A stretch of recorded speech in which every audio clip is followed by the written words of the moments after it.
میرپور میں برطانوی work permit اور ویزا کا مبینہ فراڈ، لٹل برمنگھم کے درجنوں شہری ایجنٹس کا شکار کیسے بنے؟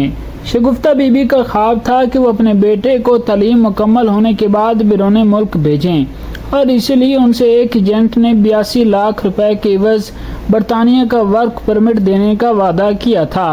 شگفتہ کا تعلق پاکستان کے زیر انتظام کشمیر کے ضلع میرپور سے ہے، جسے لٹل برمنگھم بھی کہا جاتا ہے، اور اس کی وجہ یہ ہے کہ اس علاقے سے تعلق رکھنے والے ہزاروں خاندان برطانیہ کی مستقل شہریت رکھتے ہیں۔ مگر شگفتہ بی بی کا یہ خواب اس وقت ٹوٹ گیا جب انہیں معلوم ہوا کہ ان کے بیٹے شیراز کو لاکھوں روپے کے عوض جو ورک پرمٹ اور برطانوی ویزا دیا گیا تھا وہ مبینہ طور پر جعلی تھا۔ شیراز آج کل ایک شادی ہال میں بطور ویٹر کام کرنے پر مجبور ہیں، کیونکہ ان کے مطابق ایک ایجنٹ نے نہ صرف ان کے والدین کے خوابوں کو توڑ کر رکھ دیا بلکہ ان کا خاندان اپنی جمع پونجی سے بھی ہاتھ دھو بیٹھا ہے۔ شیراز کہتے ہیں کہ مجھے اب اپنے بہتر مستقبل کی نہیں بلکہ والدہ کو سکون فراہم کرنے کی ضرورت ہے۔ مجھے ایک طرف گھر والوں کی پریشانی ہے تو دوسری طرف ادھار لی گئی رقم کی فکر ہے کہ یہ کیسے واپس کروں گا۔ بی بی سی کو میرپور پولیس کے ریکارڈ تک رسائی حاصل ہوئی ہے، جس کے مطابق سال 2025 کے آغاز سے اب تک میرپور ضلع کے تھانوں میں ویزا فراڈ کے 200 سے زیادہ متاثرین نے 185 درخواستیں دائر کی ہیں، جن پر مجموعی طور پر 22 مقدمات درج کیے گئے ہیں۔ ایف آئی آرز کا اندراج کرواتے ہوئے متاثرین نے دعویٰ کیا ہے کہ اس فراڈ میں مجموعی طور پر وہ 32 کروڑ پاکستانی روپے اور 1,39,000 پاؤنڈ سے زیادہ کی رقم سے ہاتھ دھو بیٹھے ہیں۔ کشمیر حکومت کے وزیر قانون میاں عبدالوحید نے بی بی سی کو بتایا کہ میرپور میں حالیہ ویزا اسکینڈل جیسے واقعات کی روک تھام کے لیے خطے میں قوانین سخت کرنے پر غور کیا جا رہا ہے۔ برطانیہ جانے کے لیے ویزوں کی مختلف اقسام موجود ہیں، جن میں سے ایک اسکلڈ ورکر ویزا ہے، جسے عام طور پر ورک پرمٹ بھی کہا جاتا ہے۔ شیراز سے بھی اسی ویزے کا وعدہ کیا گیا تھا۔ ان کی والدہ شگفتہ بی بی کا کہنا ہے کہ میرے بچے نے تعلیم مکمل کی تو ہم نے سوچا کہ اب اسے بیرون ملک بھیجیں تاکہ وہ زندگی میں کچھ بہتر کر پائے گا۔ ایجنٹ نے وعدہ کیا کہ 82 لاکھ روپے میں برطانیہ کا ورک پرمٹ دلائے گا۔ ہم نے گاڑی، زیور، زمین، حتیٰ کہ اپنی امی کا پلاٹ اور بہن کی گاڑی تک بیچ دیے۔ یہ سارے پیسے ایجنٹ کو دے دیے۔ شیراز کی گریجویشن کے بعد ان کی والدہ کی ملاقات اس سہیلی سے ہوئی جنہیں وہ پہلے سے جانتی تھیں اور جن کے شوہر ایک ٹریول ایجنٹ ہیں۔ ان کے دوست نے دعویٰ کیا کہ ان کے شوہر نے بہت سے لوگوں کو برطانیہ کے ورک ویزا لگوا کر دیے ہیں۔ والدہ نے الزام عائد کیا کہ اپنے دفتر میں اس ایجنٹ نے وعدہ کیا کہ 2 ماہ میں بیٹے کو اچھے روزگار والی جگہ پر ویزا لگا کر دوں گا۔ شیراز کی برطانیہ روانگی کے لیے ایک ہفتے میں شگفتہ میں تمام کاغذات اور 82 لاکھ روپے کا بندوبست کیا گیا۔ شگفتہ کے مطابق جب دیے گئے ورک پرمٹ کے ساتھ دیگر پروسیس کروانے کے لیے اسلام آباد گئے تو وہاں جا کر انہیں معلوم ہوا کہ یہ جعلی ہیں۔ شگفتہ کے مطابق یہ سنتے ہی وہ جہاں کھڑی تھی وہیں زمین پر گر گئیں۔ وہ کہتی ہیں کہ جان نے ایک بار پھر ویزا دلانے کا وعدہ کیا، اس کو اپائنٹمنٹ لیٹر منگوا کر دیا۔ جب پھر میرا بیٹا اسلام آباد انگوٹھا لگوا کر آیا تو اس کا ویزا مسترد ہو گیا۔ پیسے واپس نہ ملنے پر شگفتہ نے ایجنٹ کے خلاف مقدمہ درج کروایا، مگر ان کے بقول ایجنٹ نے عدالت سے حکم امتناع حاصل کر لیا ہے۔ شگفتہ کہتی ہیں کہ ہم اب اس سے پیسے واپس نہیں مانگ سکتے۔ میرے پاس اب گھر ہے نہ زمین، کرائے پر بہن کے گھر رہ رہی ہوں۔ میرا قصور کیا تھا؟ میں نے صرف بچوں کے بہتر مستقبل کا خواب دیکھا تھا۔ میرپور پولیس کے اعداد و شمار کے مطابق ضلع کے مختلف تھانوں میں سال 2025 کے دوران ویزا فراڈ پر 185 درخواستیں وصول ہوئی ہیں، جن پر 22 مقدمات درج کیے گئے ہیں۔ بی بی سی کو حاصل پولیس ریکارڈ کے مطابق ان 200 سے زیادہ متاثرین نے 32 کروڑ روپے، 1,30,000 پاؤنڈ اور $100 سے زیادہ کے مالی نقصان کا دعویٰ کیا ہے۔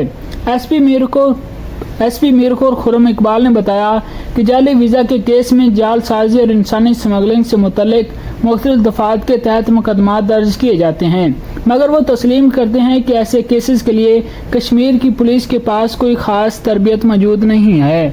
وہ کہتے ہیں کہ اس جرم سے نمٹنے کے لیے مخصوص قانون سازی کی عدم موجودگی میں سب سے بڑی رکاوٹ ہے۔ ان کا کہنا تھا کہ پاکستان کے وفاقی تحقیقاتی ادارے ایف آئی اے کے دائرہ کار کو کشمیر تک بڑھانے کی ضرورت ہے، کیونکہ زیادہ تر کیسز میں ایجنٹس برطانیہ میں موجود ہوتے ہیں۔